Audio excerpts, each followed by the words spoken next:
إن الحمد لله نستعينه ونستغفره ونؤمن به ونتوكل عليه ونعوذ به من شرور أنفسنا من سيئات أعمالنا من يهده الله فلا مضل له ومن يضلل فلا هادي له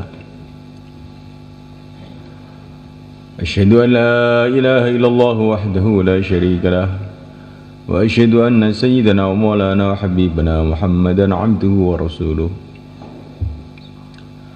اللهم صل وسلم وبارك عليه وعلى آله وأصحابه والتابعين لهم إلى يوم القيامة أما بعد وقد قال تعالى في كتابه الكريم إن الذين قالوا ربنا الله ثم استقاموا تتنزل عليهم الملائكة ألا تخافوا ولا تحزنوا وأبشروا بالجنة التي كنتم توعدون نحن أولياؤكم في الحياة الدنيا وفي الآخرة ولكم فيها ما تشتهي أنفسكم ولكم فيها ما تدعون نزلا من غفور رحيم ومن أحسن قولا ممن دعا إلى الله وعمل صالحا وقال إنني من المسلمين ولا تستوي الحسنة ولا السيئة ادفع بالتي هي أحسن وإذا الذي بينك وبينه عداوة كأنه ولي حميم وما يلقاها إلا الذين صبروا وما يلقاها إلا ذو حظ عظيم. Hadirin muliakan, kita duduk sama-sama di sini untuk satu usaha besar, usaha memperbaiki iman kita kepada Allah.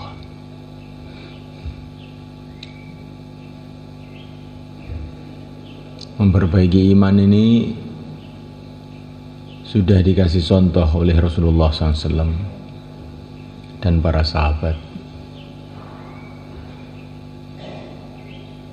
Iman ini perkara ghaib, maka untuk memperbaiki iman ini tidak bisa dengan otak kita saja,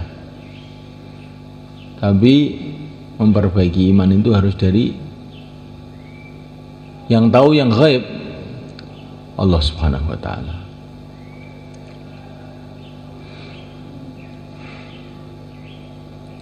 Hadirin muliakan Allah Ta'ala, baginda Nabi SAW telah memberikan contoh kepada kita bagaimana memperbaiki iman.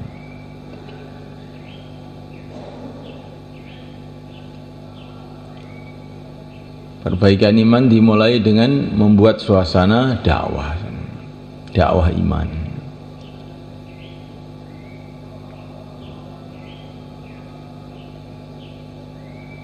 Bicara keagungan Allah, bicara kehebatan Allah, apalagi dalam suasana-suasana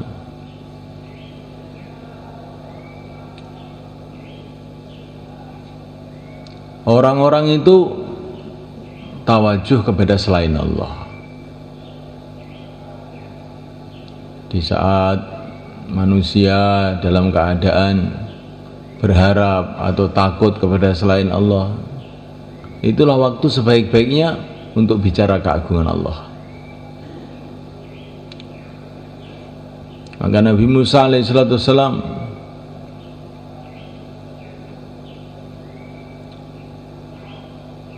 menghadapi masalah besar, depannya lautan, belakangnya pasukan Fir'aun.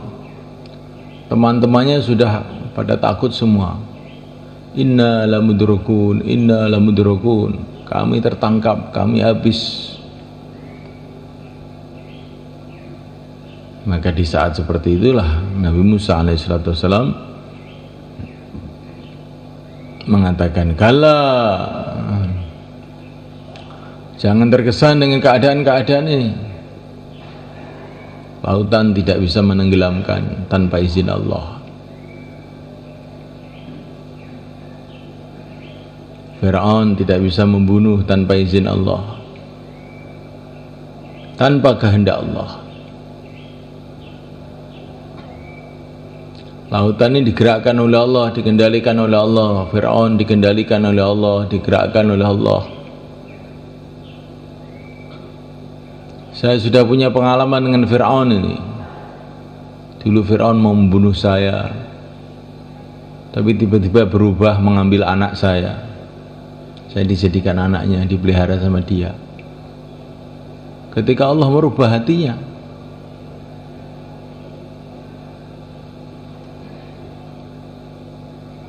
kala jangan terkesan dengan keadaan-keadaan. Jangan memandang makhluk, pandanglah yang menciptakan makhluk. Jangan pandang Fir'aun, pandanglah yang menciptakan Fir'aun. Jangan pandang lautan, pandanglah yang menciptakan lautan. Inna ma'ya Rabbi, Tuhanku bersamaku. Tuhanku bersamaku. Sayahdin, dia akan memberikan petunjuk. Dia akan memberikan petunjuk, akan memberikan perintahnya kepada aku. Nabi Musa kalau menghadapi masalah begini caranya. Pertama kali kala, jangan terkesan. Kemudian yang kedua kali, Tuhanku bersama aku. Kemudian yang ketiga kali, apa perintah Tuhanku? Tiba-tiba datang perintah. Perintahnya sederhana saja, mudah saja.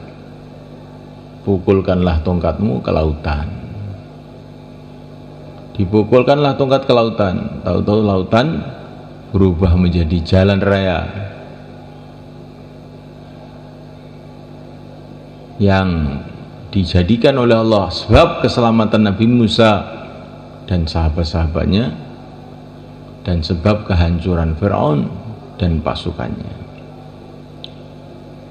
Ini perkara yang penting kita renungi malaikat Allah.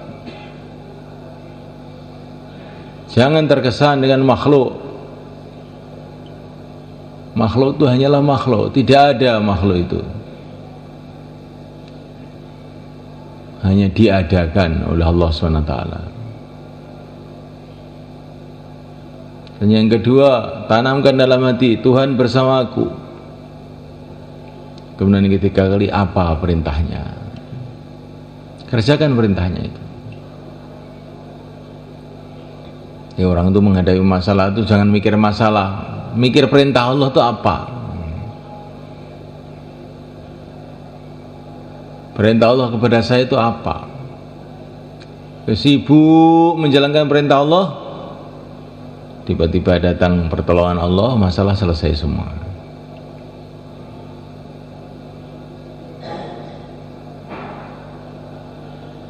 Nah, malaikat Allah Ta'ala. Tapi kalau kita ini menghadapi masalah, sibuk dengan masalah itu, oh nanti malah nggak selesai-selesai. Kalau menghadapi masalah, sibuk perintah Allah dikerjakan.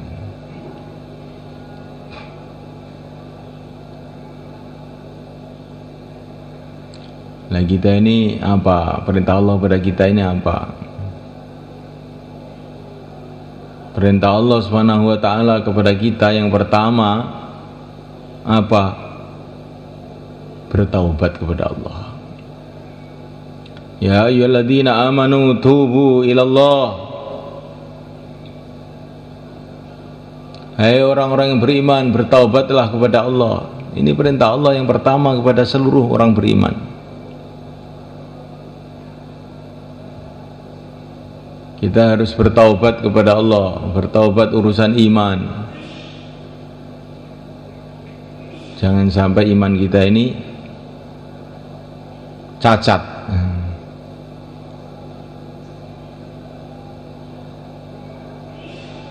Yakin hanya kepada Allah 100%. Kalau kita ini punya keyakinan segala sesuatu itu dari Allah kecuali 1% saja, maka iman kita cacat. Qulun min indillah, segala sesuatu itu pada hakikatnya dari Allah. Yang tampaknya dari makhluk sebetulnya dari Allah juga, karena semua makhluk itu makhluk Allah.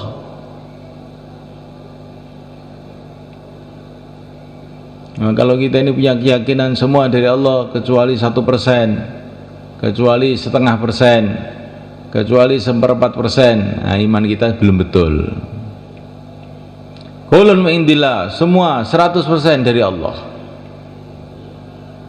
Yang kelihatannya dari makhluk, hakikatnya dari Allah juga, karena semua makhluk adalah makhluk Allah. Selagi kita ini masih memandang makhluk, berarti iman kita masih cacat. Makhluk itu siapa ya? Selain Allah itu makhluk semua, termasuk diri kita sendiri. Kalau kita mengandalkan diri kita, kalau anak mengandalkan orang tuanya, kalau bos mengandalkan pabriknya dan pegawainya, petani mengandalkan pertaniannya, pedagang mengandalkan perdagangannya, orang yang pandai mengandalkan otaknya, itu iman kita masih cacat, masih cacat. Jangan mengandalkan kepandaian kita, jangan pula mengandalkan amal kita. Nabi mengatakan tidak ada orang masuk surga sebab amalnya, kecuali, dan engkau juga ya Rasulullah, iya saya juga, kecuali bila Allah memberi rahmat kepada aku. Jadi hanya Allah Subhanahu wa ta'ala saja yang diharapkan, yang diandalkan, yang diharap, yang ditakuti.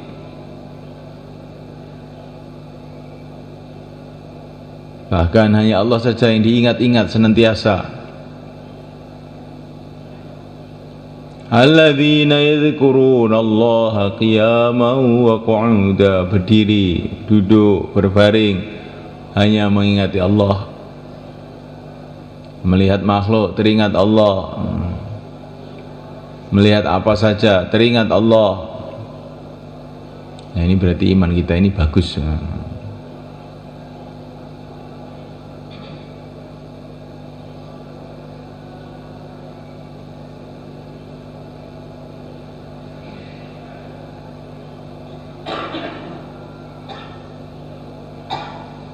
Bangun. Tidur gimana ini? Ini bukan masjid tidur, Mbah Didik.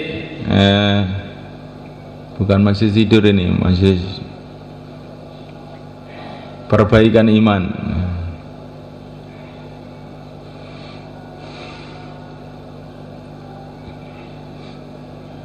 Nanti kalau tidur lagi tak pelintir telinga kamu. Betul? Ayo coba, nanti saya berani kok melintir telinga kamu. Dikira nggak berani? Berani. Ini di Temboro lain. Kalau orang tidur dipelintir telinganya. Bukan masjid bebas, mau tidur silakan. Ini di ikram, tidak ada ikram-ikraman ini. Pelintir, ikramnya itulah ikramnya. Itu ikram model Temboro, pelintir telinganya. Kalau kita ini urusan agama sudah tidak kita perhatikan, kita dengar dengan ngantuk tidur, bagaimana kita mau sedih maju ya kan? Petani melek, pedagang melek, sopir melek, jual bakso melek, yang usaha akhirat tidur, pelintir saja nanti. Insyaallah mulai kan?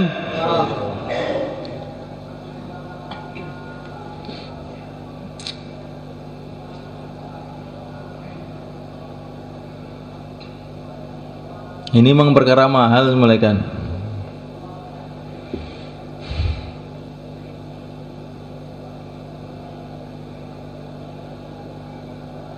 Kalau kita mendengar perkara dunia itu mudah melek, tapi kalau sudah mendengar perkara agama rasanya berat. Kenapa? Karena ini perkara besar.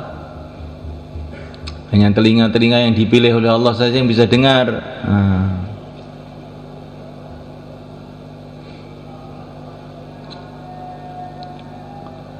Coba sekarang gini aja, sekarang ganti kamu yang ngomong 3-3, 4-4. Coba ganti kamu yang ngomong biar melek.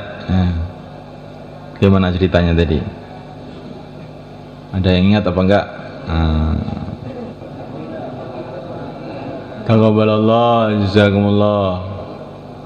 Ini tertib adzan ini. Begitu dengar langsung tirukan. Allahu Akbar, Allahu Akbar. Ini tertib dakwah itu begitu. Kalau kamu saya diamkan nanti tidur. Siapa yang salah ini? Salah semua ini kelihatannya ini.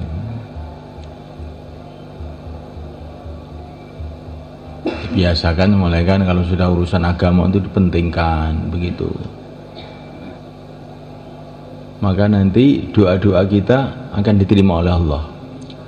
Kalau orang itu urusan agama dipentingkan melebihi segala urusan, nanti kalau waktu dia kesulitan doa kepada Allah diterima.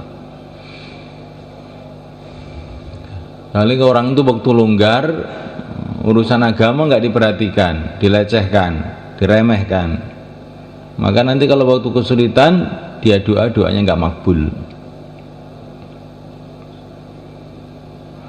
Siapa yang tidak menghadapi masalah? Semua orang menghadapi masalah. Sekarang sudah punya masalah. Ini anak-anak muda kalau kawin tambah banyak masalah. Kalau punya anak tambah banyak masalah. Punya mantu banyak masalah. Punya cucu tambah masalah. Dikubur lebih banyak lagi masalah. Nah, kalau kita ini nggak ditolong sama Allah bagaimana? Supaya ditolong oleh Allah, ta'arufillah firraha ya'rifka fi syiddah. Kenalkanlah dirimu kepada Allah pada waktu longgar, pada waktu muda. Nanti waktu kesulitan pertolongan Allah akan datang kepada kamu. Insyaallah mulai kan? Bukan kalau sudah dapat kesulitan baru teriak-teriak. Kayak Nabi Musa alaihissalam, waktu mudanya selalu berbuat baik terus. Falamma balagha ashuddahu atainahu hukman wa ilma wa kadzalika najzil muhsinin. Waktu mudanya terus berbuat ihsan, berbuat kebaikan. Setelah dewasa Allah kasih dia derajat yang tinggi. Kalau waktu mudanya nggak mau mujahadah, nggak mau buat ihsan, maka nanti setelah mudanya, setelah dewasanya, setelah tuanya nggak punya derajat. Nabi Yusuf juga Allah ceritakan begitu. Falamma balagha ashuddahu wastawa atainahu hukman wa ilma wa kadzalika najzil muhsinin. Waktu mulai kecil terus berbuat ihsan, terus sibuk dalam taat pada Allah. Setelah tua dikasih derajat oleh Allah. Nah saya ini sudah tua, anggap aja masih muda, baru kenal agama ya sekarang ini. Kayak Abu Yazid Al-Bustami sudah tua, ditanya umur kamu berapa? Umur saya 3 hari. Loh, sudah jenggotnya putih kok 3 hari? Iya, saya mengenal Allah baru 3 hari ya, saya anggap umur saya baru 3 hari.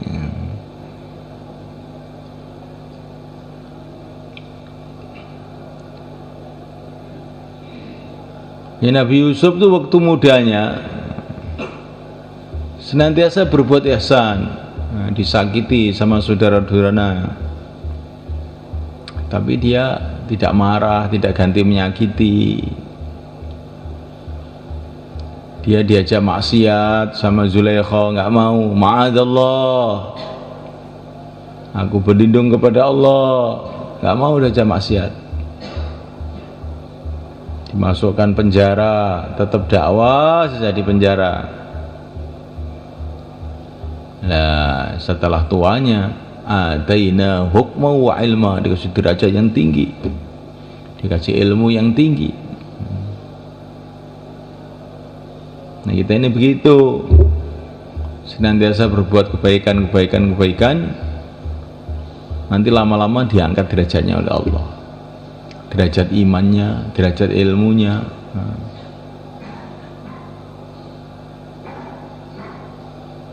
Insyaallah, kan? Jangan setelah ada masalah baru teriak-teriak, tidak begitu.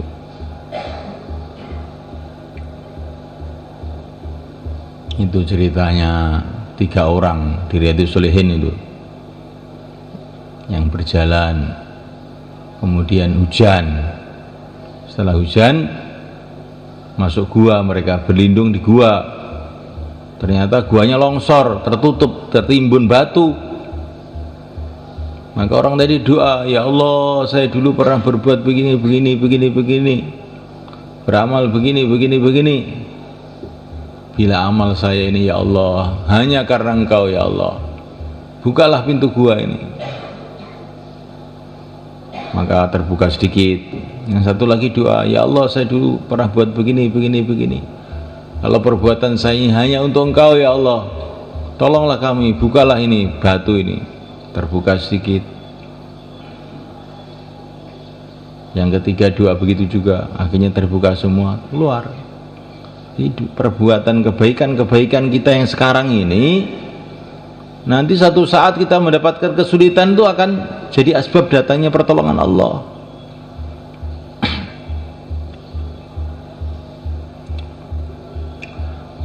Jadi semulaikan Allah Ta'ala,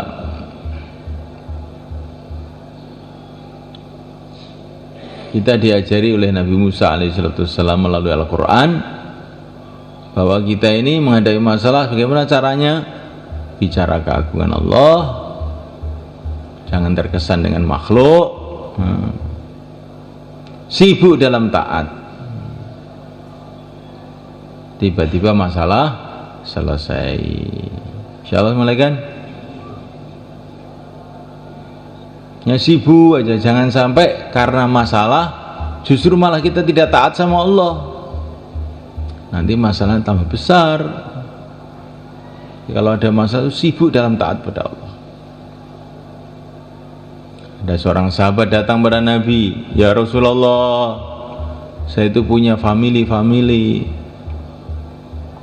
saya berbuat baik terus sama mereka, tapi mereka itu malah berbuat jahat terus sama saya. Betul begitu, kata Nabi. Iya begitu ya Rasulullah. Oh, kalau betul begitu, kamu akan selalu ditolong oleh Allah. Kalau betul begitu, kamu akan selalu ditolong oleh Allah. Jadi kalau orang berbuat jahat sama kita, tapi kita sibuk taat kepada Allah, di antara bentuk taatnya kita ganti berbuat baik sama mereka. Idfa' billati hiya ahsan, maka nanti justru kita ditolong oleh Allah. Tapi kalau orang berbuat jahat sama kita, kita ganti berbuat jahat sama dia, wah, nanti pertandingan jadinya. Jatuh kita dari pandangan Allah. Idza tasabat ummati saqatat ainillah. Bila umatku saling mencaci, maka dia jatuh, nggak ada harganya lagi di depan Allah.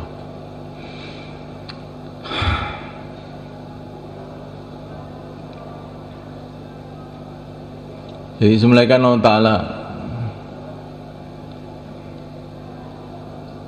tadi saya katakan bagaimana tadi tobat dalam urusan iman.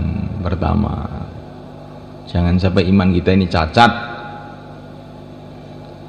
hati kita hanya kepada Allah saja.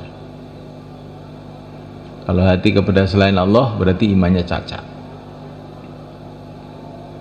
100% segala sesuatu itu dari Allah, karena 100% segala sesuatu itu makhluk Allah, maka 100% kita menghadapkan hati kita kepada Allah, jangan kepada makhluk apapun bentuknya. Makhluk yang besar, makhluk yang kecil, sama saja. Yang kecil Allah yang menciptakan, yang besar juga Allah yang menciptakan. Bagi orang iman, malaikat Allah Ta'ala, raja dengan rakyat sama saja. Raja yang menciptakan Allah, rakyat yang menciptakan Allah juga. Nggak bisa apa-apa tanpa Allah. La haula wala quwata illa billah. Tidak ada usaha, tidak ada kekuatan tanpa Allah. Bagi orang iman, uang banyak, uang dikit sama aja. Banyak juga tidak bisa bermanfaat tanpa kehendak Allah, sedikit juga tidak ada manfaat tanpa kehendak Allah. Asbab banyak, asbab sedikit sama aja. Nabi Musa asbabnya sedikit, cuma tongkat saja, tapi ditolong oleh Allah. Oh, tongkat cukup untuk meruntuhkan kerajaan Fir'aun. Ya, Fir'aun ini punya senjata, punya bangunan, punya teknologi, punya tentara, punya apa-apa, tapi nggak ditolong oleh Allah, ya nggak ada gunanya. Sedikit banyak tidak penting. Maka Nabi ketika di gua Thaur dikepung oleh orang-orang Quraisy bersama Sayyidina Abu Bakar Siddiq radhiyallahu ta'ala anhu, maka Nabi mengatakan kepada Abu Bakar, ma dhannuka bitsnaini Allahu thalithuhuma. Hei Abu Bakar, bagaimana sangkaanmu, bagaimana pendapat kamu? Kita ini berdua tapi ditolong oleh Allah. Nah, mereka itu banyak tapi tidak ditolong oleh Allah. Bagaimana? Mana kira-kira yang akan sukses? Mana yang akan berhasil? Dua ditolong oleh Allah, banyak tidak ditolong oleh Allah. Bagaimana? Yang banyak apa yang sedikit kira-kira? Ya. Dalam suasana itu Nabi berbicara iman. Jadi jumlah banyak, jumlah sedikit nggak penting, ditolong oleh Allah atau tidak. Asbab sedikit, asbab banyak tidak penting, ditolong oleh Allah atau tidak. Kalau ditolong oleh Allah sedikit pun cukup, kalau nggak ditolong banyak pun nggak cukup.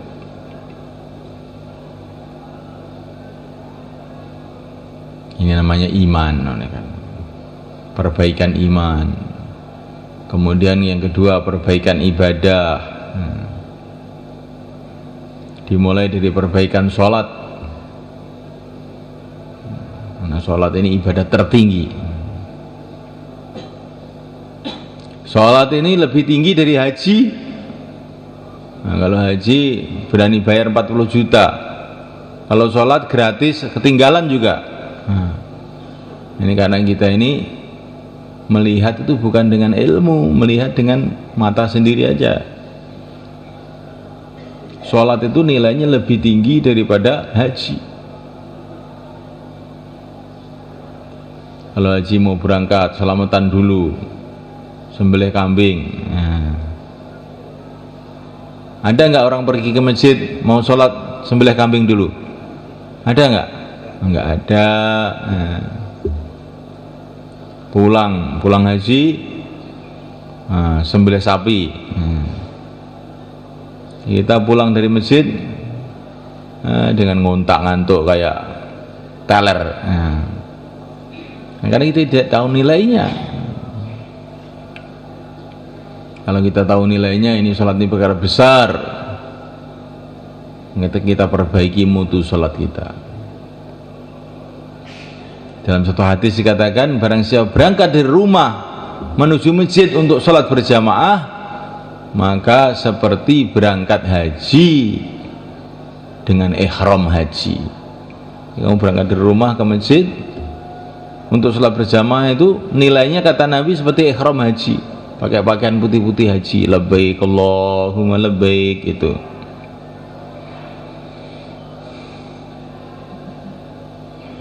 kalau nanti di masjid menghidupkan taklim, Orang yang mengikuti taklim di masjid sama dengan haji yang sempurna. Ini dalam kitab Al-Majjar Ar-Rabih. Orang mengikuti taklim itu di masjid seperti haji yang sempurna.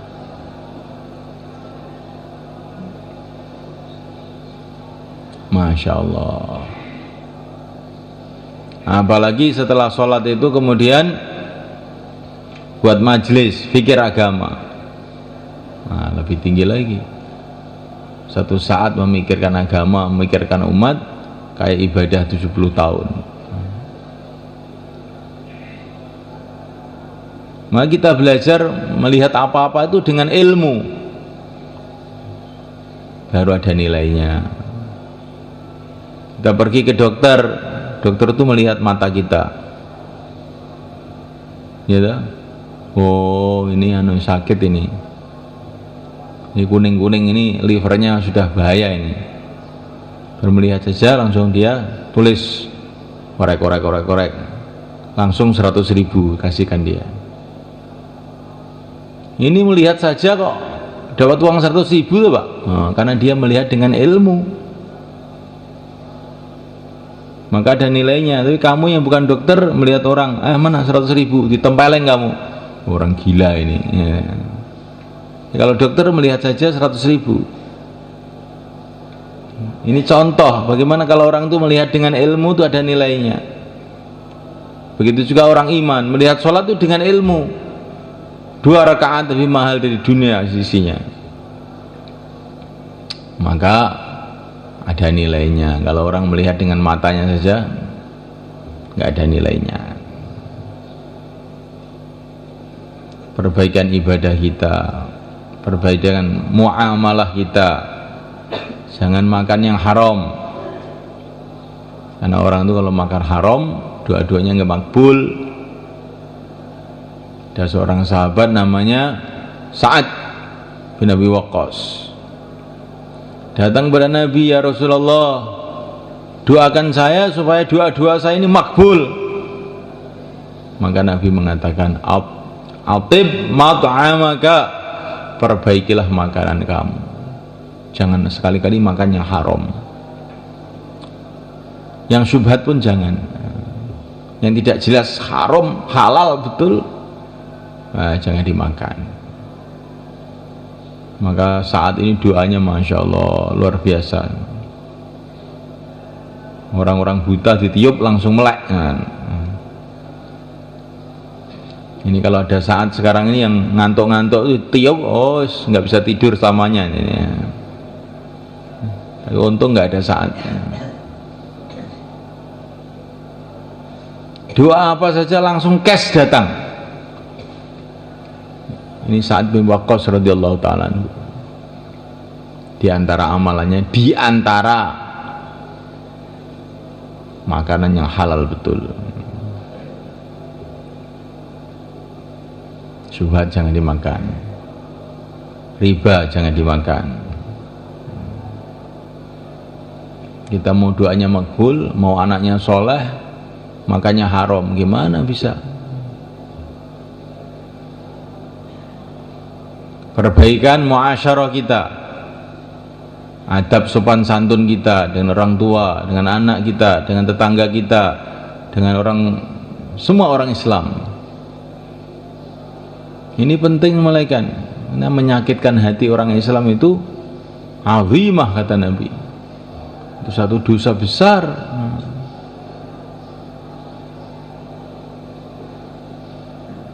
Meremukkan, menyakiti hati orang Islam, ini kayak merobohkan Ka'bah, kata Nabi. Jangan macam-macam menyakitkan orang Islam itu.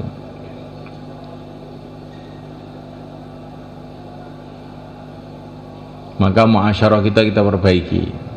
Jangan kita berbuat sesuatu yang menyakitkan hati orang Islam. Insyaallah kita lihat malaikat. Akhlak kita perbaiki malaikat. Seorang sahabat datang, ya Rasulullah,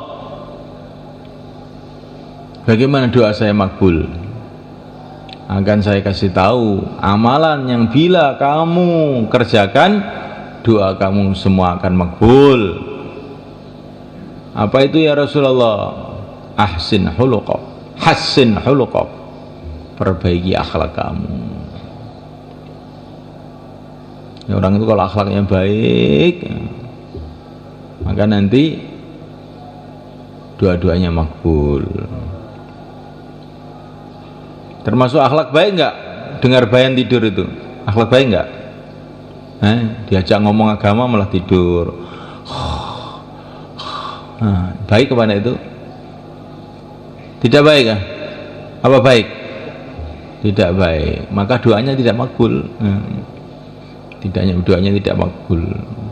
Saya sudah hafal semua bayan itu. Iya, saya bukan tanya hafal atau belum, tapi itu orang dengar bayan tidur itu kok, saya kira kok akhlak tidak baik tuh itu. Ini doanya nggak makbul. Kalau akhlak kita buruk, doanya nggak makbul. Kalau doanya tidak makbul, wah kita ini menderita terus nanti. Susah nih kalau doa ada makbul, susah. Kesulitan-kesulitan nggak ada jalan keluar. Doa makbul, dakwah pun lancar. Ilmu pun kalau doanya makbul lancar. Ada yang pelajar di sini. Karena ilmu itu bukan hanya dengan membaca, menulis, dengan doa.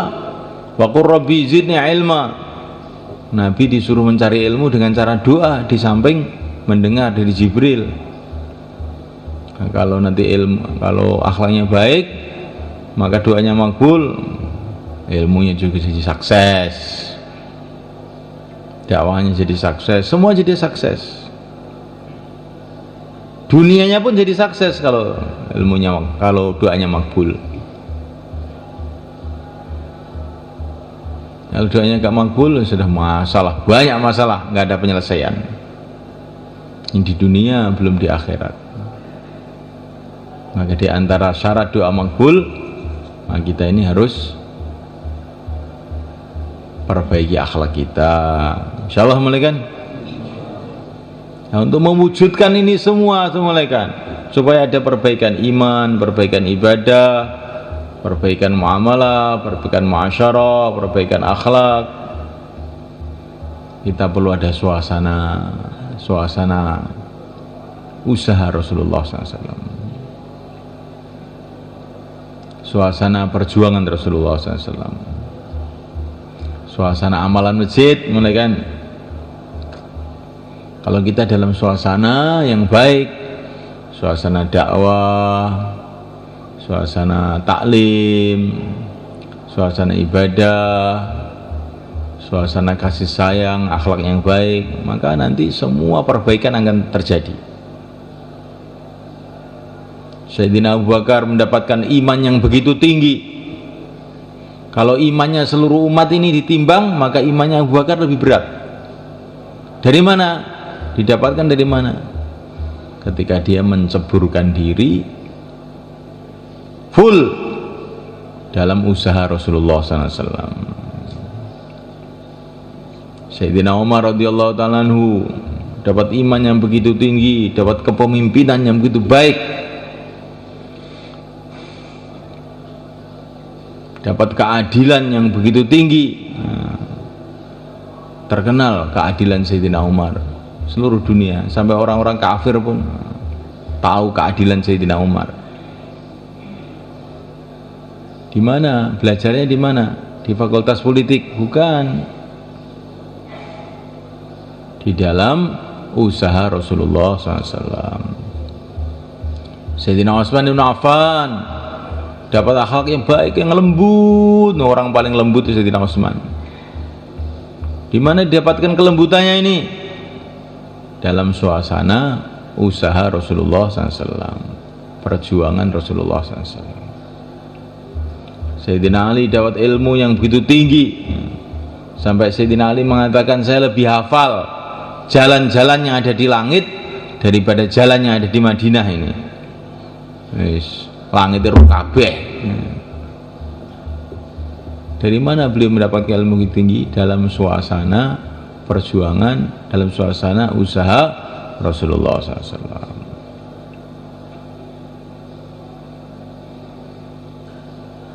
Bilal ibn Rabah, seorang budak, tapi lama-lama kalau azan, asyhadu anna Muhammadar Rasulullah, Sayyidina Bilal kalau azan begitu, Madinah nangis semua mereka, gemeter semua, teringat Rasulullah semua.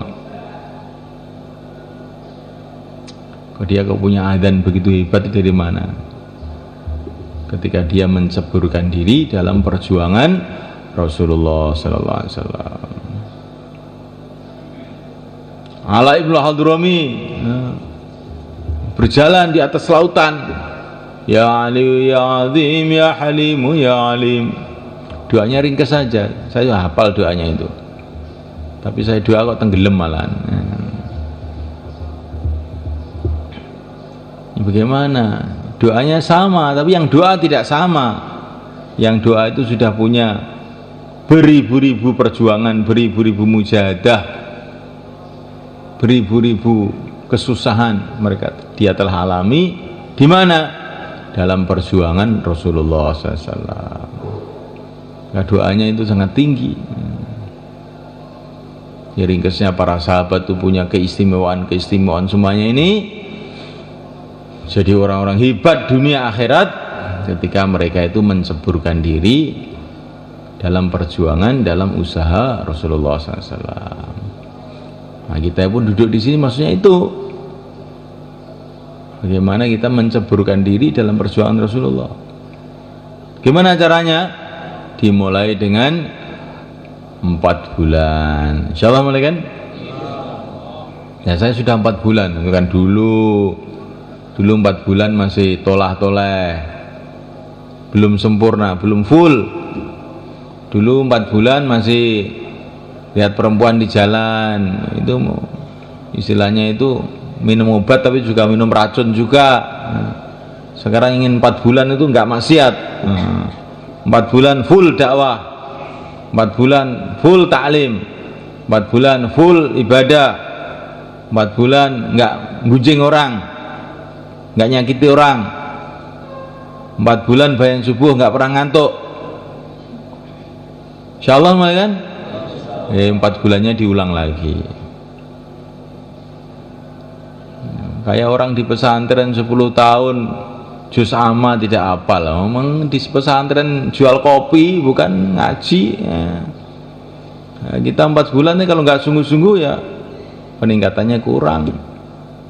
Maka yang udah 4 bulan lagi, yang belum 4 bulan sekarang 4 bulan. Bagaimana mulai kan? Nah, silakan berdiri ke sana mulai kan.